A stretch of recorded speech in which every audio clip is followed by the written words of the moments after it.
Old Sneelock. Welcome to another episode of Old Sneelock's Workshop. In the midst of all the work on trying to get the chuck to operate, I discovered a couple of interesting things about this automatic boring tool.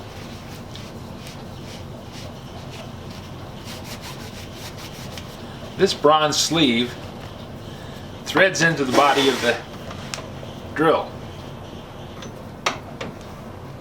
When I attempted to remove the chuck, I was unhappy to discover that I could just unthread this part, which didn't help me at all.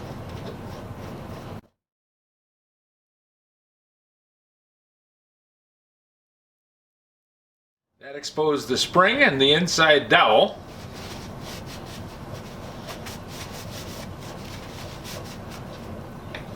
That are the retraction method for the automatic boring machine.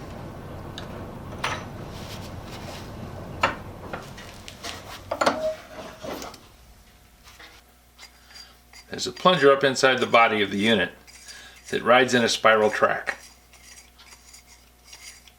inside this barrel, and this piece threads into it.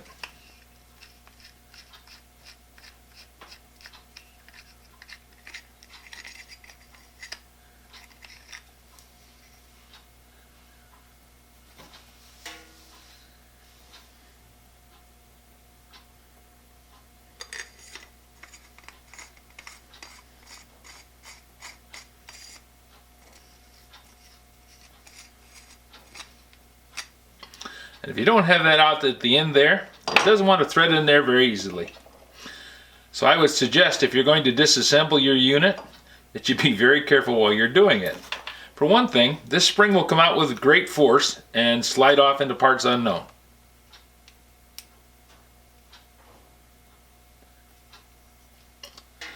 The wooden dowel only fits into one end. The other end is smaller for some reason. I don't know if that's wear or what. But the plunger only fits into one end. And then the other end goes inside the barrel here. And you slide this up into the body of the unit. And then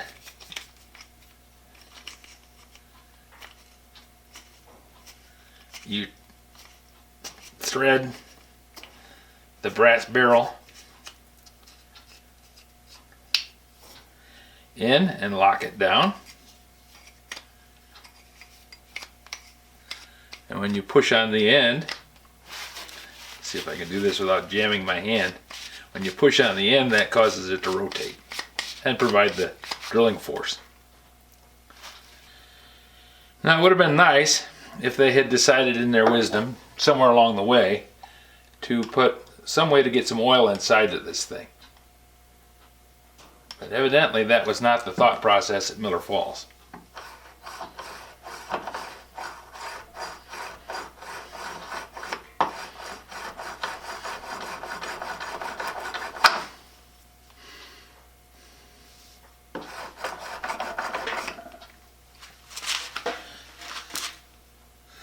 I can get oil in there, but only by sliding it past that bit of a gap there at the end. Now this piece doesn't appear to come out. It might, but I certainly can't get it to do it. And I'm hesitant to put too much pressure on this for fear of deforming the brass body.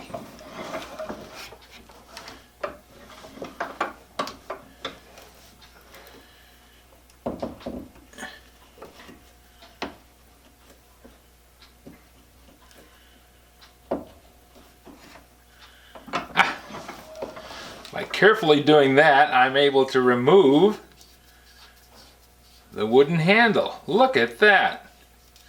That means I'm going to be able to get down in here where the actual screw is and get a look at that. And there it is in all its glory.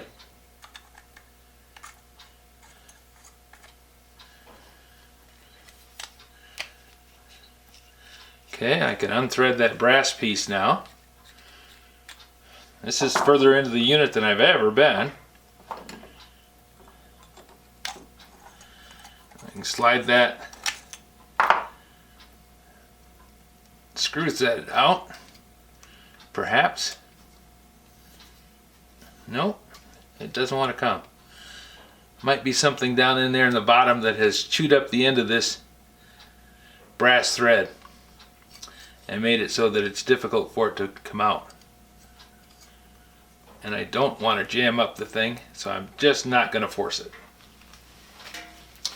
But I am going to take advantage of the opportunity and clean off this thread.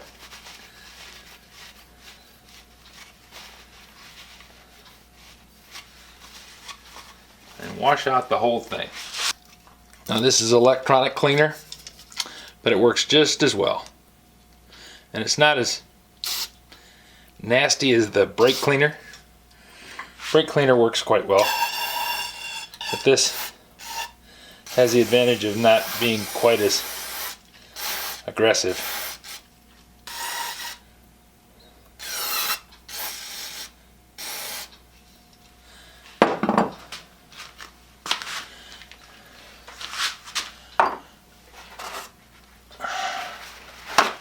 Handyman's friend, paper towels.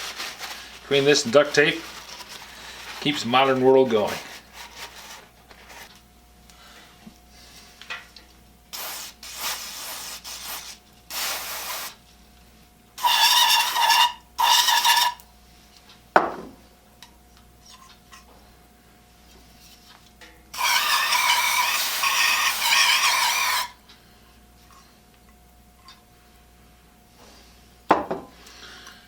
Flushing out a whole lot of brass shavings.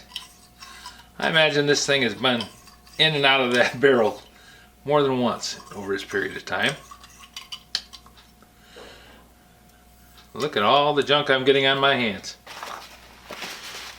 Now, fortunately, God designed me to be washable. And I regenerate if I'm damaged. That would be a really cool thing if you could make tools do that, wouldn't it?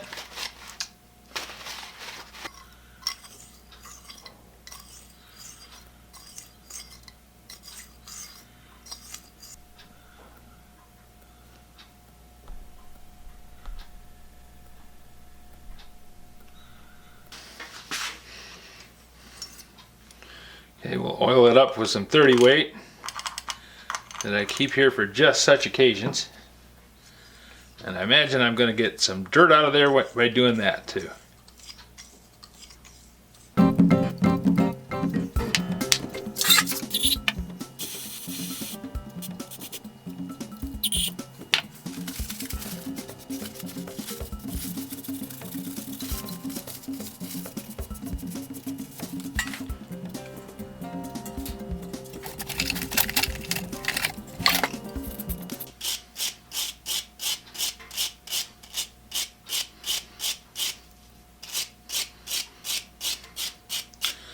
This is a steel thread that's pinned into the end of the brass barrel.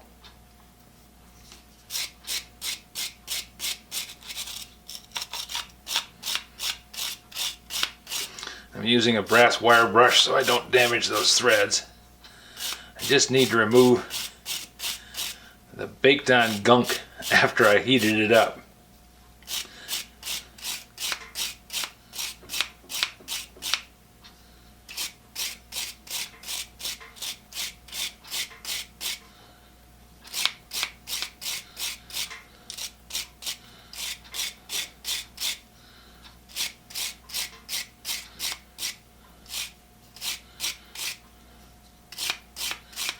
This is why it takes a while to get some of these videos done.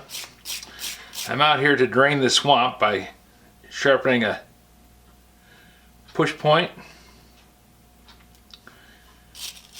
But before I can do that, I have to get rid of these alligators.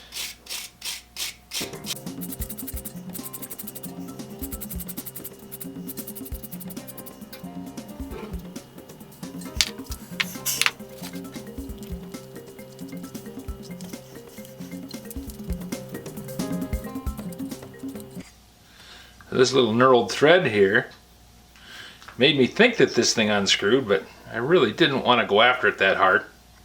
Fortunately, it came apart fairly easy.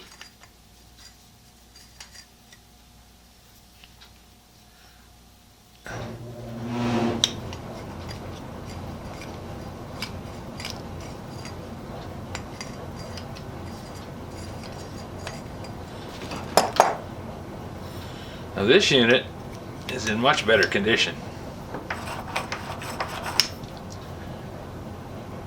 This is a 445, which means it's a newer model, so it hasn't had quite the wear on it. And the bodies are very, very similar.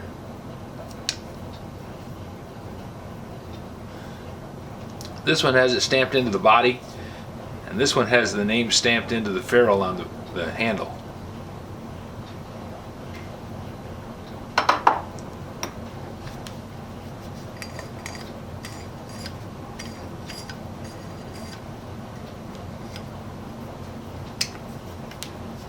So now that I have the handle free, let's try putting that spring together this way. That might work better. Spring goes inside, slides down like that, then the handle goes over. Oh, much easier.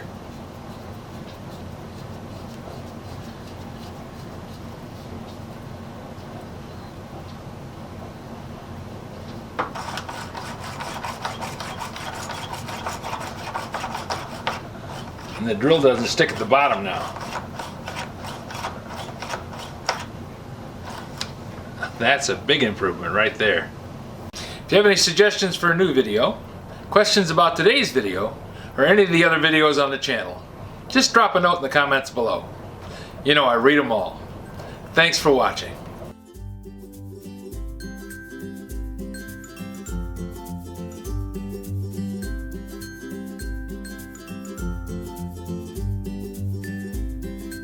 And don't forget to click the like and subscribe button.